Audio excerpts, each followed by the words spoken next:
Hey guys, I'm your host Chantel, And I'm Dorian. and this It's is Two Addicts. Forgotten Fridays. Hey Dee, thanks for joining me on today's episode of Forgotten Fridays. I'm so happy to be here with you today. Yeah. Well, today I have a real doozy of a case. Today I have the unexplained disappearance of Alexandria Lowitzer, or Allie as her family and friends called her. I immediately felt connected to her since, I have my own little Allie. Yes, Allie, she's a doll. Yes. So Allie was born February 3rd, 1994. She had dark red hair at the time of her disappearance. She was about 5'2" and last seen wearing a white t-shirt or a spaghetti strap top with a gray hooded sweatshirt. She also had pink braces and a multicolored checkered backpack. Okay. So Spring, Texas is a suburb north of Houston. Have you heard of that? Yeah, I actually have. Yes. So Allie lived there with her mother, and she was only about 16 at the time of her disappearance. Yeah, Allie as a teenager had entered her rebellious stage. She was going through a bit of a goth thing, and at that age, weren't we all going through something? Going through the gothic stage of darkness. Yeah. So Allie's parents had been separated for about 2 years at the time, but they all stayed very close. There was no bad blood. Even though Allie had hit that goth phase, it was only an example of her creativity. She played softball and wanted to be a singer. Above all, she was very into her artwork, and she had dreams of being an artist one day. Don't we all? Yeah. At the time of her disappearance, Allie, like most teens, was always on her cell phone and even had a 16-year-old boyfriend at the time named DJ. So life was on the right track for this girl, you know? Yeah, boyfriend is okay. All right, that's what we're doing. Okay. Allie rode the school bus to and from school every day. At 2:30 p.m., Allie rode the bus home and called her mom to say she forgot her keys. Allie's mom told her older brother Mason to leave the door unlocked for her when he left to hang out with his friends. He had just graduated the year before, but was still living at home with his family. Okay. Allie currently worked at a place called the Burger Barn and had told her mother she would stop there before she got home to pick up her check. She had been working there for only about 5 weeks, and it was her first job. She also wanted to take up an extra shift that night, but her mom said no. Oh, okay. So she was young, already had the first job or whatnot, and she was trying to make some extra change by staying a little later. Okay. Yeah. So the reason why her mom had said no is because Allie had never walked to work before, so her mom wasn't really comfortable with the idea. But the restaurant was only a 10-minute walk, so she ended up doing it anyway. The Burger Barn ran along a road called Treeschwig that didn't have a sidewalk, so this added to her mom's discomfort about it. And even though her mom said no, Allie eventually was able to convince her to change her mind, which she eventually did. She just told her, text me whenever you get home. Yeah, them little walks, a 10-minute walk, that's actually a hot little distance. It kind of is, because that's like 20 minutes. Yeah, and I feel I'm not trying to have my youngster walk either, especially if I'm not comfortable with that type of walk. And I mean, you should be able to let your kids do that. Unfortunately, it's just not how it is. Yeah. So let's see.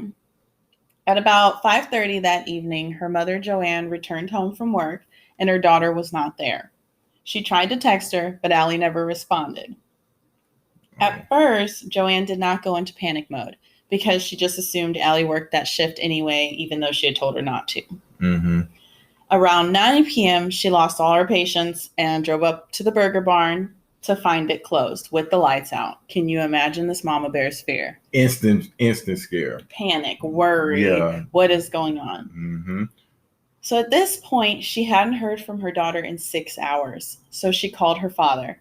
Allie's father tries to calm her down, and they reach out to friends and the boyfriend, none of which have heard from Allie either. She then drives around town looking for her, and when that doesn't work, she returns home around 11 p.m. and calls the police. And that's instant panic mode. I mean, you calling around the people that you know that your daughter is supposed to be around. They're like, I ain't seen her. Yeah, that's very scary. Oh, gosh. Police arrive just before midnight, and Allie's dad does as well.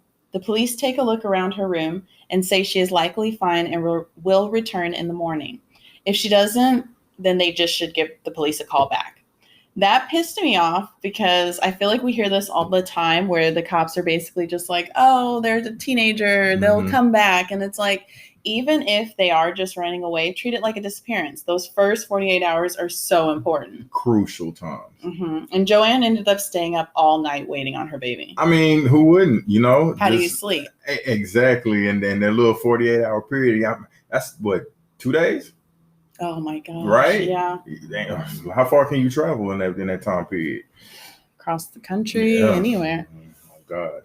So in the morning, Allie still hadn't arrived home, and Joanne's worst fears came to fruition. It has now been 18 hours since Allie went missing after being dropped off by the school bus. Her parents now call 911 again and have to fight to convince them their daughter is not a runaway. That's ridiculous. Allie's parents decide to investigate for themselves at this point. So Joanne tracks down the school bus company, and fortunately they did have cameras on the bus. So they were able to verify she got on the bus and when she got off. At the same time Allie got off the bus, so did 2 other boys. One was recognized as a neighbor, so they went to him for more information. The boy explained instead of walking with them home, she walked in the direction of the burger barn. The boy said she told them she was on her way to the burger barn. Okay, so that's as of right now, that's their biggest clue to what happened. Okay. So Daddy-O decides he's going to go to the burger barn, and the owner explains that Allie never made it to the store that day and never even picked up her check. Oh, red flag. Yes. Definitely. As he's leaving, he notices the convenience store across the street and goes to them to view their cameras to see if Allie even made it to the area. But she never passed the camera's view. So this confirms she never made it to the burger barn. See, and that's the scary thing with so many cameras and things like that, and like ATM machines and, everything that has cameras everywhere, to see that you didn't even make it, what was it, around a block or something like that after she got off the bus. I mean, that's scary, but at least they have an idea of, the area that she went missing from. They have a perimeter. That's true.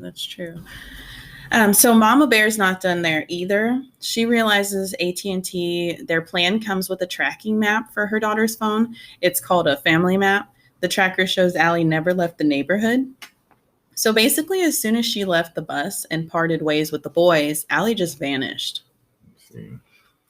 On May 3rd, almost a week after Allie went missing, her parents take the info they have gathered and they take it to the police.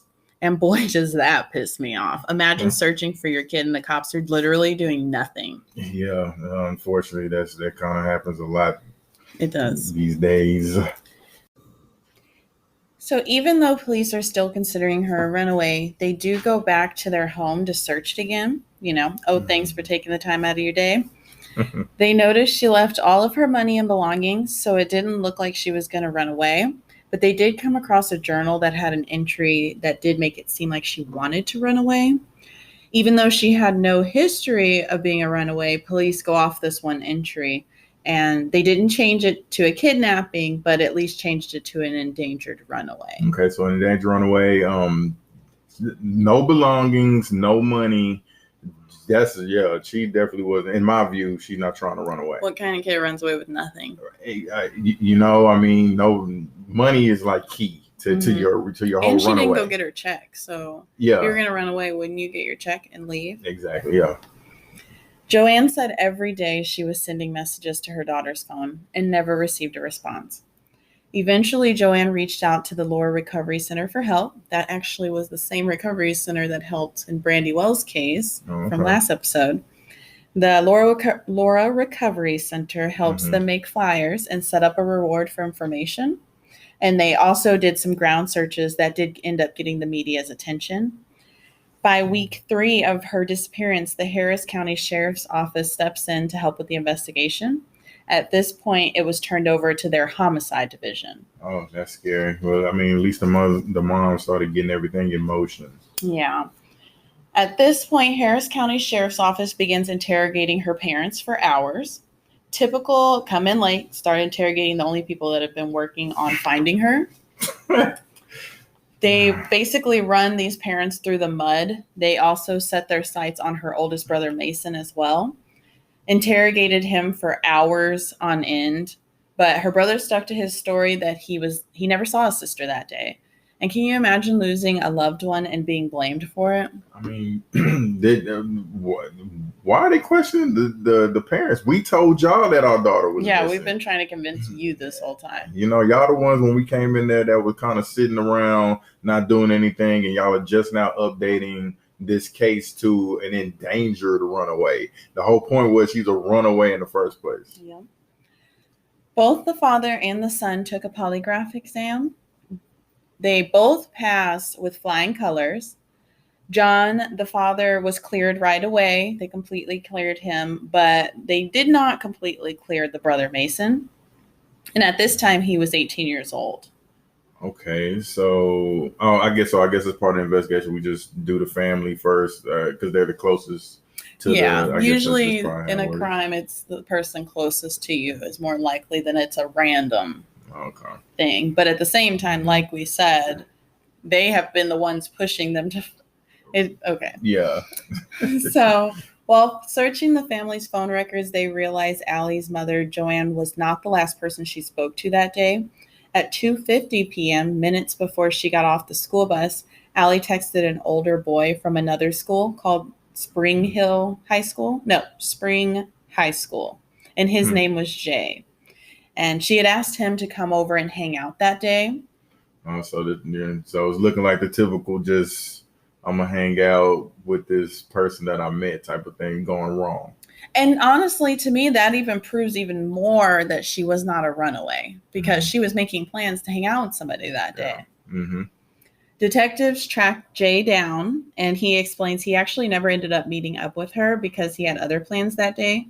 They were able to clear him because he did have an alibi. Oh, the story deepens. Yep. So at this point, it has now been months, and ground searches have stopped. The parents hire a private investigator to find their daughter. Yeah. I mean, what else do you do at that point? That's all you can do. I mean, 48 hours have already went, so it's 2 days and already passed by. Now you getting at this point, this is months later now. Oh my gosh. Yeah, so all the ground searches, everything has stopped. That they basically, the last lead they had was the boy Jay at that point. Lordy. Yes. Okay. 2 years later, on August 17, 2012, a violent crime takes place by a man named Brandon Laverne. He's a piece of shit. He pleads guilty to killing 20-year-old college student Mickey Shunick in Lafayette, Louisiana. He said he sideswiped her and then offered to help her get home. Unfortunately, she never made it home.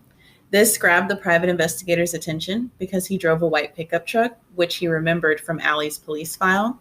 Apparently, at the beginning of her disappearance, someone called in a tip saying a girl that looked like Allie was seen talking to a man in a white pickup truck. And apparently, the encounter occurred on the street leading to the burger barn. But that's not all with this fuckboy.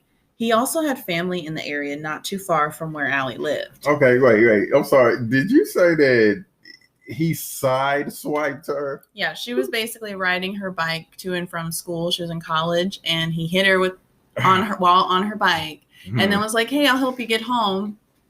So that's the way to grab the attention. Let me swipe you off this. Okay, and then so what gets me with a lot of these things is like the fact that this is 2 years later, and then now somebody, I remember this person talking to somebody in a white. Well, not even just that. You're right. Like the police had this at the beginning of her when she went missing. Mm-hmm. They actually had someone that came forward and saying that they had seen her with someone talking in a truck. Why was that never investigated then? So there we go. One last connection is that after the murder of Mickey, he actually burned his white pickup truck just 50 miles from where Allie lived. And I want you to remember he killed Mickey about 250 miles away. Bang the gavel. Guilty. I'm sorry. Yep. I'm burning evidence. Yeah, okay. Investigators start looking at Brandon at this point and question him in the prison. Unfortunately, he is able to prove to them that he was not in the state at the time of her disappearance. Wow. Fuck boy, you are. Wow, okay. So at this point, Harris County investigators start looking at the possibility of trafficking. In October 2012, Joanne gets a call from a woman in Columbus, Ohio, claiming she's seen Allie at a church function for homeless people. The woman also claimed Allie looked like she was there against her will. So the private investigator does some research and realizes the area of Ohio is known for drug use and trafficking. The private investigator decides to work with the Columbus police and goes undercover as a street worker to see if she can find her. She actually speaks with someone on the streets and asks them if they recognize Allie, and the person says, "Oh yeah, that's Alley Cat." Wow. Yeah. Before I move on, I want to say I meant to say the area of Columbus, Ohio is ridden with trafficking and drug use. I don't want Ohio coming for me. The whole state. Throw the whole state away. I'm just kidding. So this did bother me because, I call Alley Cat. Mm-hmm. I hate that. The PI then talks to a prostitute that works as an informant for the police and asks her if she recognizes a picture of Allie. And the prostitute says, "Yeah, that's Allie," and was even able to give some personal information about Allie's appearance. The PI offered the girl money to take her to Allie. The PI goes with the prostitute to a trap house and sees a girl she is sure is Allie. She's seen a scar on Allie that her parents had earlier confirmed. They said it was from, chickenpox that she had when she was a kid. So the PI takes this information back to Texas to Harris County Sheriff's Office. Wow. Well, at least some people had seen her. At least it wasn't, immediate, the worst that would have happened, what they was thinking maybe 2 years ago. At least I had an idea that, okay, well, she was alive at some point and she was around here to the point where they gave her a nickname. So this is, okay. So I have two things to say about this. One, I had to put trap house because when do you ever get to use that term? I just wanted to be, this is the true definition of a trap house. The trap. But honestly, secondly, the biggest thing, this is my biggest fear for my friend Susanna, is that as much as we want to know she is alive, and there would be, that is the greatest thing that can come from the situation when someone goes missing. Yeah. To know that they suffer like that, to know that they've been a sex slave for 2 years now. And on top of that, your 16-year-old. Right. She's barely legal. Yeah, literally. And has been drugged up in a trap house. Yeah. So this is definitely my biggest fear. But honestly, like you said, great news too. Yeah. There's a chance. So this is now January 2013, and the PI and Allie's parents devise a plan to save her. They also give the info to the Columbus police, who were able to get a warrant for the trap house. The PI then goes back posing as a madam and wearing a wire. And before I move on, can I say what a badass PI? I mean, way to go the extra mile and really give a damn. Like, woman boss, hello. She was like, let's do this sting operation. Like a madam. I'm going to go in here as a madam with a wire. Like, no, she's boss babe, for real. Through the wire, they were able to hear a deal being made, and the Columbus police were then able to raid the house. A shootout took place, and several were arrested for prostitution and trafficking. In total, brace yourself, 8 women were rescued from the sex trade. Oh, that's a big deal. 8 women. 8. But Allie was not one of them. This was devastating for her parents. They really thought she was finally coming home. I mean, she went in there, got the deal, got everything that she needed to off that wire, got to save 8 lives. And I know that's not what this story is in talking about particularly, but I mean, that's a win. It is, but I doubt it felt like it. Yeah, for sure. Sadly. Her mother, of course, was never able to get over this. To this day, 11 years later, she still keeps her room the same, hoping she'll come home one day. Even though the PI was certain she had seen Allie, police ran her fingerprints through all their systems and have never got a hit on it. Police think it's unlikely she's still alive. The last photos they have of their daughter is the photo of her getting off the school bus that day. That's just tough to hear, especially when it sounds like the police, have given up. I mean, I know it's, your hands are tied. There's only so much you can do, but just to hear like, oh man, we fear the worst has happened is, it sucks. Yeah, it's sad. It truly is. Yep. So there are 3 theories as to what happened to Allie.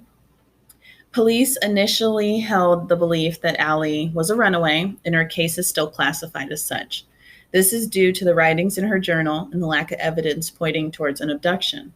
However, her family completely denies this, given Allie had no history of running away and had left behind important possessions.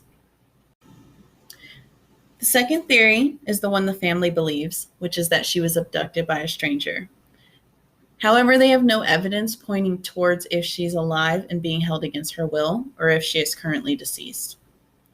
This theory is supported by a similar incident that occurred before Allie's disappearance. A girl from the area had been the victim of an attempted abduction, having been forced into a car by an unknown male. She was actually able to escape by biting her abductor and running from the car. Oh, that's my girl. Yeah, that's soldier. That's how I raise my kids. Well, first, before you get to the third theory, I mean, the first one is that's horrible. Okay, nobody's just run away without anything, and just something in a journal. She didn't have anything, and she got hit, sideswiped, and then the person who sideswiped her decides to who burns cars. Okay, I'm just saying, just real quick. I've had vehicles. I get rid of them correctly. Mm-hmm. You know what I mean? I'm not like, I'm looking to buy a new vehicle. Let me get this new vehicle, but let me burn my other one. It's weird behavior. Yeah. So the second theory, I'm with the family on that one. Yep. The third theory is Amber Kamix. I hope that's how you say her name. She was the private investigator. She believes Allie to be the victim of human trafficking, given the reported sightings in Ohio. However, police in Texas doubt this, given that Allie's fingerprints have yet to be matched to any already uploaded in their database. They believe if Allie was being trafficked, then she would have had a run-in with the law at some point, and they'd have her fingerprints. Okay, that's the saddest of the three theories. But really, the trafficking thing is the cops expected her to have had a run-in with the law from trafficking? Well, I guess they're thinking when you're trafficked, you still are doing prostitution and stuff like that. So if you get stopped or something like that. Okay, so I'm thinking the trafficking where they got these women chained up in cages and all that kind of stuff. Yeah. Which, and honestly, if that is what the situation is, like at the trap house, that's how it sounded. The girls were drugged up in the rooms, 8 of them, right? Yeah. Then, the fingerprints wouldn't matter. That's the worst of the three theories for her, So to sum it up, out of all of the theories, which do you believe to be true? Likely. I'm definitely in this instance. I mean, the second one being forced, into a car by an unknown person or being abducted. I mean, that one sounds more legit